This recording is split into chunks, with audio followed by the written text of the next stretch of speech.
Hi guys, I'm going to talk a little bit more about the Great Depression today and how it impacts some minorities. So the first thing that you need to realize is that the Great Depression hurts pretty much everyone across the board. We have almost 30% unemployment in the country. So it's a period of insane economic unrest, social unrest, deprivation.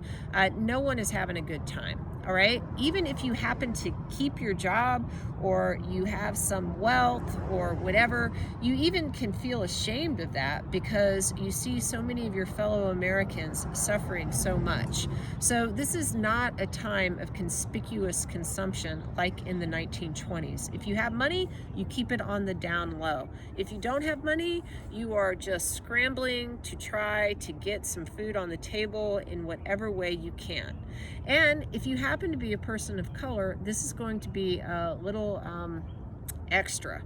So to kind of help you understand why that is the case, you need to remember that in 1896, a horrible, ugly beast of a creature called Jim Crow is born, and he's going to be marching all around the country saying that Black people are a little less than white people.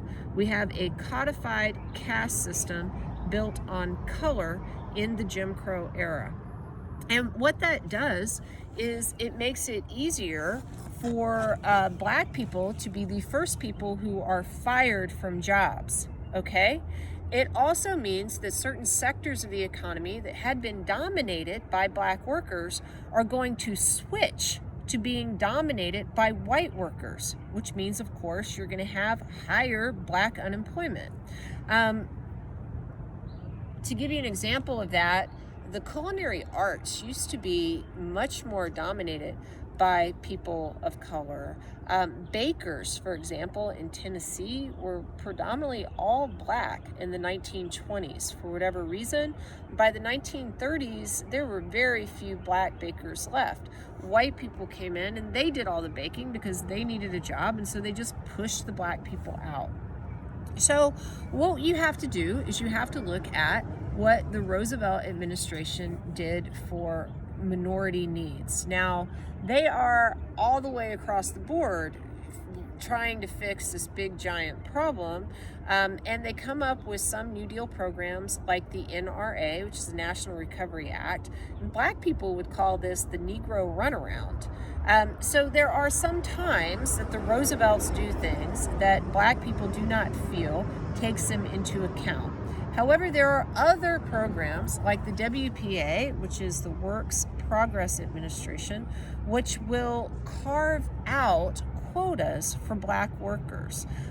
This is in part done because Eleanor Roosevelt is a close friend of Harry Hopkins, who oversees a lot of these programs, and she pushes hard because she says, hey guys, you know what? These Black families are not like, they are truly at the very bottom of the pile, in a pile that is just all the way rotten anyway, right? So if you don't do something, these guys are really gonna just collapse. They have no way to make any sort of living. So there are going to be carve-outs for Black Americans in the WPA.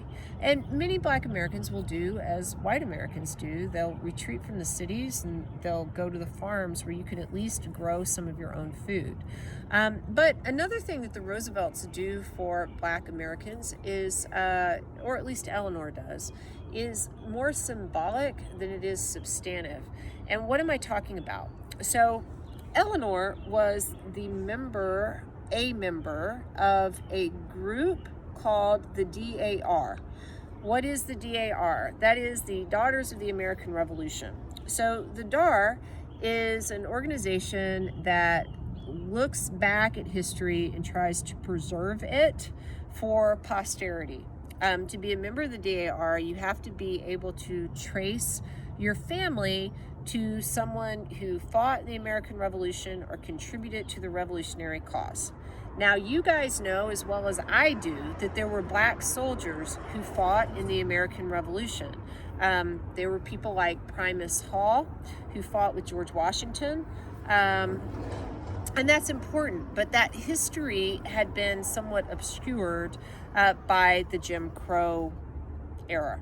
So the DAR would do things like have meetings, and they would hire various entertainers who certainly needed the money during the Great Depression. And Eleanor Roosevelt, who was part of this organization, went to them and she said, "Hey, girls, one thing I would really like to do is hire some white entertainers, but also some black entertainers."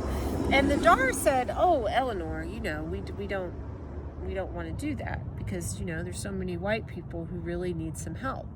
And Eleanor was like, "Yes, I understand that, and that's very important, but there are black people who need some help too.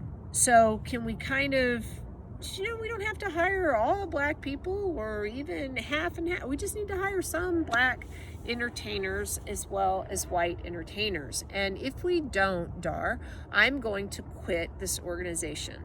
And the DAR said, "Well, Eleanor, we hear you, we love you, we think you're awesome, but don't let the door hit you on the way out." So she quits the DAR and she goes away, but Eleanor is not the type of person who leaves quietly. She thinks that it was really important that black people know that they matter too. So what does she do? Instead of just hiring black singers to come to a DAR meeting, she organizes a concert for an opera singer named Marian Anderson. And she organizes this concert on the Lincoln Memorial, and she invites, everyone to come see it. So Marian Anderson sings from the Lincoln Memorial, is endorsed by Eleanor Roosevelt, and this doesn't give money to black Americans, but what it does do is it sends a message that says, "Hey guys, you're important too." And that matters in this period. Okay?